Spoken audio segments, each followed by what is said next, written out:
الرحمن الرحيم نحمده ونصلي على رسوله الكريم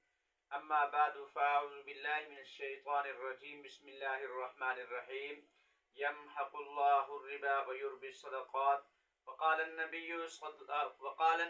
صلى الله تعالى عليه وسلم إن الصدقة لتدفع البلاء وسوء الميت أو كما قال عليه الصلاة والسلام۔ انتہائی واجب الاحترام قابل صد و تکریم بزرگان دین، عزیزان گرامی قدر و معزز سامعین و ناظرین، اس وقت آپ دیکھ رہے ہیں کیفی آفیشیل علوم القرآن یوٹیوب چینل۔ آج میں آپ حضرات کے سامنے صدقۃ الفطر کے بارے میں بتانے لگا ہوں، کیونکہ آج ماشاءاللہ 29 رمضان مبارک ہے پاکستان میں، تو ہو سکتا ہے چاند نظر آ جائے یا یہ بھی ہے نہ نظر آئے،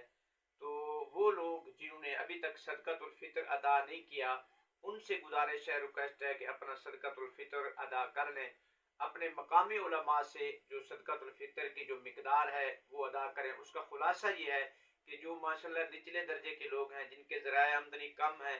زیادہ ان کے پاس پیسہ نہیں ہے، تھوڑے مالدار ہیں، تو ان کے لیے یہ ہے گندم اور جو کے اعتبار سے وہ صدقۃ الفطر ادا کریں، ٹھیک ہے۔ اور جن کو اللہ پاک نے ماشاءاللہ اربوں کروڑوں خربوں روپے کی مالیت کا مالک بنایا ہے، ان کو چاہیے کہ وہ کھجور اور کشمش کے ساتھ اور عجوہ کھجور کے ساتھ صدقۃ الفطر ادا کریں، اور صدقۃ الفطر میں اس بات کو یقینی بنائیں کہ وہ چیز دیں کہ جس کی وجہ سے غریب غرباء کو فائدہ ہو، ان کو مالی طور پر ماشاءاللہ ایک مقصد مالی طور پر ان کو جو ہے نا استحکام ہو، ان کو مضبوطی ہو، وہ چیز دینی چاہیے۔ اور ایک چیز یہ بھی ہے، کیا ہم یہ صدقۃ الفطر جو اپنے بہن بھائی ہیں ان کو بھی دے سکتے ہیں یا نہیں دے سکتے؟ جی ہاں، اگر ہمارے بہن بھائی غریب ہیں، اگر ہمارے بہن بھائی صاحب نصاب نہیں ہیں کہ ان کے پاس اتنی چاندی نہیں ہے کہ جو 52.5 تولے مقدار کے برابر ہو، یا 7.5 تولہ سونا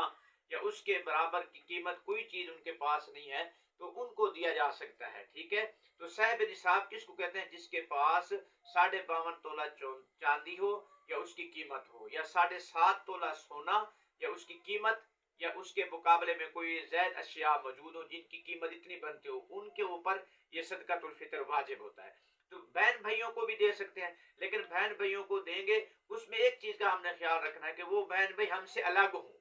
اگر وہ بہن بھائی ہم سے ہمارے ساتھ ہی ہیں، اکٹھے ہی ہیں، اکٹھے ان کا ہمارے ساتھ کھانا ہے پینا ہے، تو اس وقت اگر ان کو صدقۃ الفطر دیں تو اس میں نقصان یہ ہوگا کہ کیونکہ وہ مشترک کھانا پینا ہے، تو صدقۃ الفطر آپ نے دے دیا، وہ مشترک چیز لے کر آئیں گے، اس سے ان کو بھی نفع ہوگا، آپ کو بھی نفع ہوگا۔ ایسا نہیں کرنا بھائی، کیونکہ صدقۃ الفطر ان لوگوں کو دینا ہے کہ جو ان کو آپ ادا کر رہے ہیں ادائیگی، وہ ان سے مکمل طور پر مختار طور پر اختیاری طور پر ان کو اپنے جو ہے نا ذاتی مصرف میں وہ استعمال کر سکے، ٹھیک ہے۔ تو وہ بہن بھائی اکٹھے نہ ہوں، آپ سے الگ سلگ ہوں، تو ان بہن بھائیوں کو بھی آپ صدقۃ الفطر بھی دے سکتے ہیں۔ اور صدقۃ الفطر کی فضیلت کیا ہے؟ فضیلت یہ ہے کہ حضرت عباس رضی اللہ تعالیٰ ایک مرتبہ اعتکاف میں بیٹھے ہوئے تھے، تو اعتکاف سے باہر آ گئے اور کسی غریب کی ضرورت کو پورا کرنے کے لیے وہ آئے، تو کسی نے پوچھا آپ تو اعتکاف پر تھے، آپ نے اعتکاف کیوں توڑ ڈالا؟ تو آپ نے فرمایا کہ جو شخص اعتکاف میں بیٹھا ہو اور کسی حاجت مند کی ضرورت مندی کو پورا کرنے کے لیے